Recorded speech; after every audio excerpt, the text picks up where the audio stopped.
తెలంగాణలో ఏదైతే BRS party కార్యనిర్వాహక అధ్యక్షులు సిరిసిల్ల శాసనసభ్యులు మాజీ మంత్రివర్యులు గత 2-3 రోజులుగా వారు చేస్తున్న ఒక విషయాలు మ్యాపింగ్, ట్యాపింగ్, లూటింగ్ ఈ విషయాలపైన ప్రజలందరూ కూడా చర్చించుకుంటారని చెప్పి ఈ ఇష్యూస్ని దారి మళ్లించడానికి డైవర్ట్ చేయడానికి కాంగ్రెస్ పార్టీ 2 ఏళ్ల పరిపాలన గురించి, గ్యారంటీల గురించి, నిరుద్యోగుల అంశాలపైన ట్వీట్లు, మాటలు మాట్లాడడం జరుగుతుంది. ఆ సంబంధించిన అంశాలపైన కేటీఆర్ గారికి కొన్ని విషయాలు గుర్తు చేయడానికి ఈరోజు ప్రెస్ మీట్ని ఏర్పాటు చేయడం జరిగింది. కేటీఆర్ గారు 10 ఏళ్ళు మీరు అధికారంలో ఉన్నప్పుడు 1,30,000, 1,40,000 పదే పూటకు ఒకసారి ఒక్కొక్క మాట ఇన్ని ఉద్యోగాలు ఇచ్చినామని చెప్పి తెలంగాణ యువతకి చెప్తారు. తెలంగాణ రాష్ట్రంలో అధికారంలో రాకముందు, రాష్ట్రం ఏర్పడకముందు ఇంటికి ఒక ఉద్యోగము, లక్షలాది ఉద్యోగాలు, ప్రతి సంవత్సరము కొలువుల పండుగ ఉంటుందని చెప్పిన మీరు 10 ఏళ్ళు మీరు అధికారంలో ఉన్నప్పుడు సోయి లేకుండా సోయి మర్చి సరే ఉద్యోగాలు ఇవ్వలేదంటే అనుకోవచ్చు, సరే కొన్ని సందర్భాల వల్ల ఇచ్చే ఆలోచన లేదు అని. కానీ ఉద్యోగాలు ఇస్తున్నామని చెప్పి ఉద్యోగాలను అమ్ముకున్నారు అంటే అది ఎంత పెద్ద పొరపాటు. ఉద్యోగాలు ఇవ్వడం కాకుండా ఇచ్చే ఉద్యోగాలని అర్హులైన నిరుద్యోగులకు ఇవ్వకుండా అంగట్లో సరుకులు అమ్మినట్టు అమ్మినరు. పేపర్లు లీక్ చేసిర్రు. పేపర్లు లీక్ 10th క్లాస్కి వెళ్ళి మొదలు పెడితే టీజీపీఎస్సీ వరకు ఇది లీకుల ప్రభుత్వం అనే విధంగా మీ 10 ఏళ్ల బీఆర్ఎస్ ప్రభుత్వం పనిచేసింది. ఇది తెలంగాణలో ఎవరిని అడిగినా కూడా చెప్తారు. ఈరోజు మీరేదైతే మాట్లాడుతూ 10 ఏళ్లలో నిరుద్యోగుల గురించి మీరు పట్టించుకోకుండా ఇవాళ మీరు మాట్లాడుతూ ఒక వ్యక్తిని చంపి ఆ వ్యక్తికి సంతాపం తెలియజేసినట్టుంది మీ వ్యవహారం.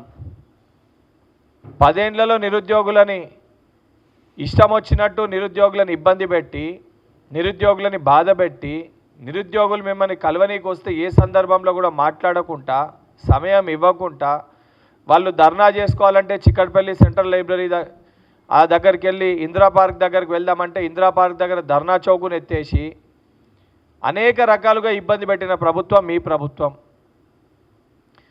తెలంగాణలో ఉన్న నిరుద్యోగులందరూ కూడా వాస్తవానికి ఆ ఇబ్బందులన్నింటినీ కూడా మీ మెడలు వంచి కాంగ్రెస్ పార్టీకి అధికారాన్ని కట్టబెట్టారు. కాంగ్రెస్ పార్టీ అధికారంలోకి వచ్చిన రోజుకెళ్ళి కూడా అనేక సందర్భాల్లో ఈ విషయం చెప్పడం జరిగింది. మళ్ళీ ఈరోజు కూడా చెప్పాల్సిన పరిస్థితి వచ్చింది కాబట్టి మళ్ళీ వివరిస్తున్నా.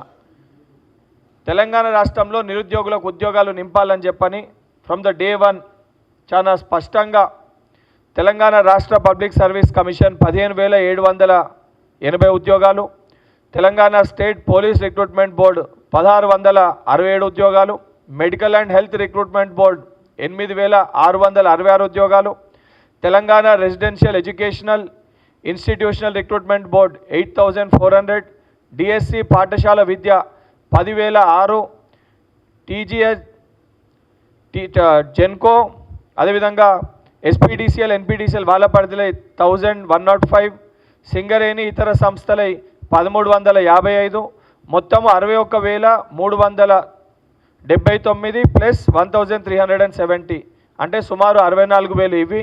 మెడికల్ అండ్ హెల్త్లో నియామక ప్రక్రియల్లో ఉన్నవి 7,267, గ్రూప్ 3 పోస్టులు ఆఖరి దశకు వచ్చినాయి, అవి ఇప్పుడు కంప్లీట్ అయిన మొత్తం కలిపితే సుమారు 70,000 పైచిల్కు కొలువులు అనేటివి చాలా స్పష్టంగా ఈ డాక్యుమెంట్లో కూడా చాలా క్లియర్గా ఎన్ని ఉద్యోగాలు ఇచ్చినామని చెప్పి పదే అంటే ఉద్యోగాలు ఇవ్వడమే కాదు, ఉద్యోగాలు ఇచ్చినప్పుడు కొలువుల పండగ ఏ విధంగా జరిగింది, ఏ విధంగా ముఖ్యమంత్రి గారు స్వయంగా తెలంగాణ రాష్ట్రంలో నియామకాలు వారి చేతుల మీదుగా యువతకు అందించి ఒక భరోసాని కల్పించిండ్రు.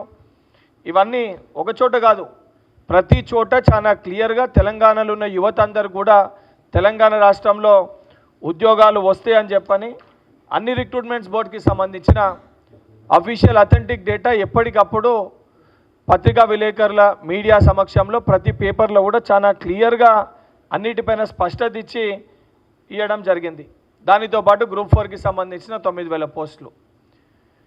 ఇవన్నీ కూడా నియామకాలు స్వయంగా ముఖ్యమంత్రి గారి చేతుల మీదుగా ఎందుకు ఇవ్వాల్సి వచ్చింది? 10 ఏళ్ళు మీరు అధికారంలో ఉన్నప్పుడు తెలంగాణ రాష్ట్రంలో కేవలం ఉద్యోగాలంటే నోటిఫికేషన్ ఇవ్వడం మటుకే, కానీ నియామక పత్రాలు ఇవ్వరు అనే ఒక ధైర్యాన్ని, భరోసాని తెలంగాణ రాష్ట్రంలో ఉన్న నిరుద్యోగ యువత ఆ కంక్లూజన్కి వచ్చేసిండ్రు. ఆ పర్సెప్షన్ని చేంజ్ చేయనీకి తెలంగాణ రాష్ట్రంలో నోటిఫికేషన్ వస్తే 3 నెలలు లేదా 6 నెలలు తిరిగే లోపల నియామక పత్రాలు ఇచ్చి ఒక నిరుద్యోగిని ఉద్యోగిగా మార్చితేనే ప్రభుత్వం అది ఉద్యోగం ఇచ్చినట్టు చెప్పుకుంటుందని ఒక పరిస్థితిని, ఆ స్టాండ్ని తీసుకురావాలని చెప్పి స్వయంగా ముఖ్యమంత్రి గారు క్యాబినెట్లో అందరూ కూడా కొలువులో జాతర తెలంగాణలో లాస్ట్ 2 ఇయర్స్లో జరిగిన మాట వాస్తవం. కొన్ని విషయాలు మీకు కూడా తెలుసు.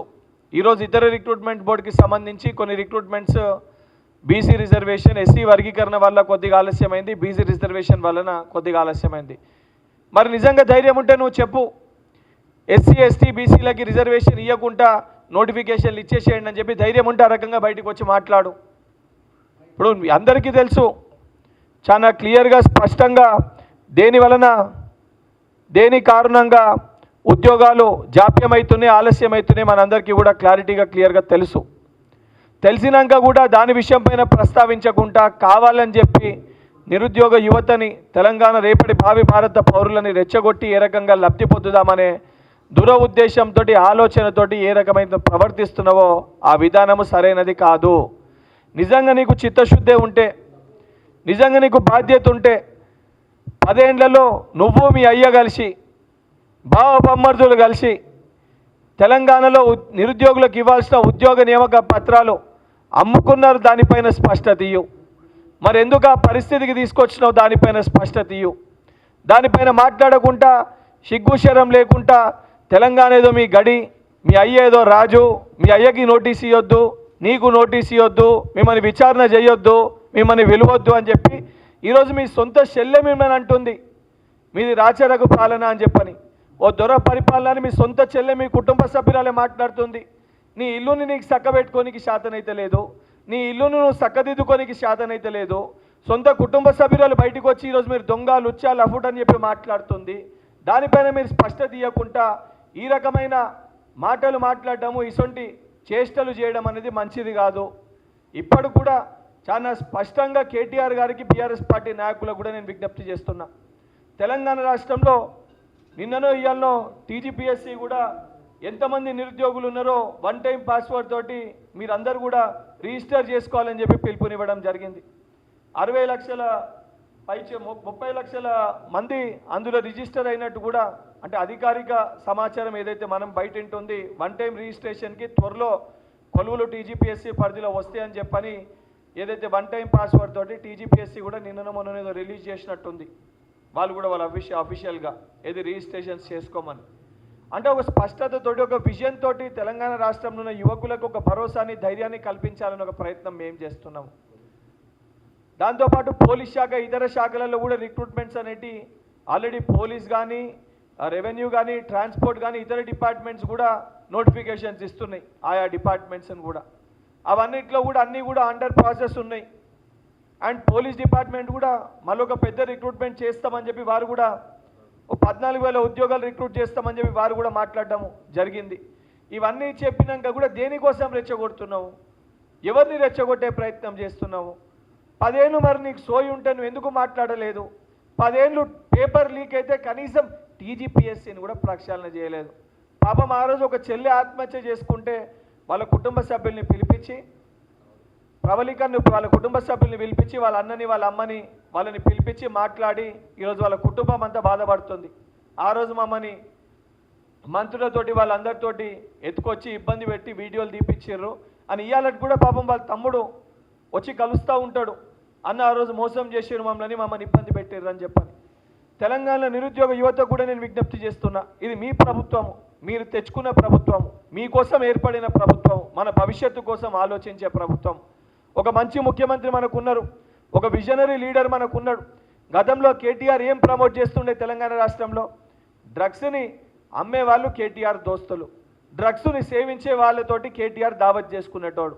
ఈరోజు మన ముఖ్యమంత్రి గారు విదేశాలకు వెళ్ళి ఎంత చదువుకున్నా ఇంకా చదువుకోవాల్సిన అవసరం ఉంటుంది, చదివే ప్రాధాన్యత అనే దిశగా ఈరోజు ఒక మెసేజ్ ఇచ్చే ప్రయత్నం చేస్తారు. క్రీడలు ముఖ్యము, మద్యానికి దానికి బానిసలు కావద్దు, క్రీడలు ఆరోగ్యానికి ముఖ్యమని చెప్పి మెస్సీ గారితో ఫుట్బాల్ మ్యాచ్ ముఖ్యమంత్రి గారు ఒక స్పిరిట్, ఒక ఇన్స్పిరేషన్ తెలంగాణలో యువతకి ఇవ్వడం జరిగింది. ఇవన్నిటినీ జీర్ణించుకోలేక తట్టుకోలేక ఈ దొంగలు మాట్లాడుతారు. ఈ దొంగలు 10 ఏళ్ళు మన పట్ల ఏ రకంగా వ్యవహరించారో మనం ఒకసారి ఆలోచించాలి. ఈ దొంగల మాటలు నమ్మితే మన పరిస్థితి ఏ రకంగా ఉండే మనం ఆలోచించాలి. ఇది మీ ప్రభుత్వము తప్పనిసరిగా అతి త్వరలో ఇవన్నీ డిపార్ట్మెంట్స్ సంబంధించి ఆ రిజర్వేషన్స్ దానిపైన కూడా మాట్లాడి నెక్స్ట్ బడ్జెట్ సెషన్ లోపల తప్పనిసరిగా సంపూర్ణ విశ్వాసం నమ్మకం నాకుంది.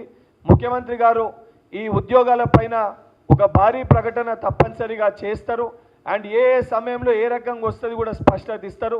ఈ దొంగల మాటలు నమ్మి వీళ్ళ మాటల్లో పడి మీరు మీ సమయాన్ని వృధా చేసుకుంటే నోటిఫికేషన్లు వచ్చినాక చదువుకోలేదని చెప్పి బాధపడితే మీరు ఉద్యోగ అవకాశాలని కోల్పోయే పరిస్థితి ఉంటుంది. కాబట్టి తెలంగాణలో యువకులకి ఏదైతే రేపటి తెలంగాణ భావి భారత పౌరులకు నేను ప్రతి ఒక్కరికి పేరు పేరున విజ్ఞప్తి చేస్తున్నా.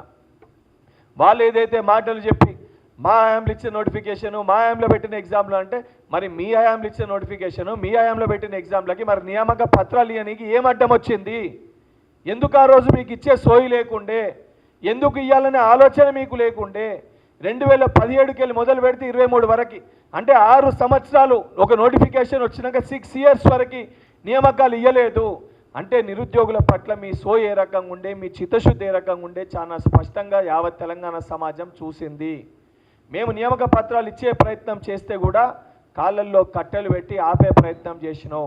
ఈరోజు 70,000 మందికి ఎవరికైతే ఉద్యోగాలు వచ్చినాయి వీళ్ళకు ఉద్యోగాలు రాకూడదని చెప్పి కూడా అడ్డుకున్న వ్యక్తులు టీఆర్ఎస్ పార్టీ నాయకులు కేటీఆర్ అండ్ కంపెనీ. ఈ కేడీ కంపెనీ మాటలు నమ్మకండి. ఈ కేడీ అండ్ కంపెనీ వాళ్ళ ఉద్యోగాలు పోయినాయి కాబట్టి ఈరోజు మనం వాళ్ళకు గుర్తుకొచ్చినాము. 10 ఏళ్ళు వాళ్ళ అధికారం ఉన్నప్పుడు ఏ ఒక్క రోజన్నా కేటీఆర్ కానీ కేసీఆర్ కానీ హరీష్ రావు కానీ వాళ్ళ కుటుంబంలో ఎవరన్నా నిరుద్యోగులను ఉద్దేశించి మాట్లాడినరా ఒక్కసారి మీరు ఆలోచించాలి. ఈరోజు ముఖ్యమంత్రి గారు వారానికి కనీసం ఒక్కసారన్నా తెలంగాణలో యువకులని, విద్యార్థులని, అదేవిధంగా ఉద్యోగాలపైన ముఖ్యమంత్రి గారు మాట్లాడుతున్నారు. అంటే రేపటి తెలంగాణ నిజంగా మంచి కావాలి, బాగుపడాలి, రైజింగ్ తెలంగాణ విజన్ 2047 కళ నిజం అవ్వాలంటే తెలంగాణలో ఉన్న ప్రతి యువకునికి ఉద్యోగం వస్తేనే అది సాధ్యమని ఈ ప్రజాప్రభుత్వం నమ్ముతుంది. అది ఇప్పించడానికి అవకాశాలు కల్పించాలని చెప్పి ముఖ్యమంత్రి గారు అహర్నిశలు కృషి చేస్తుండ్రు.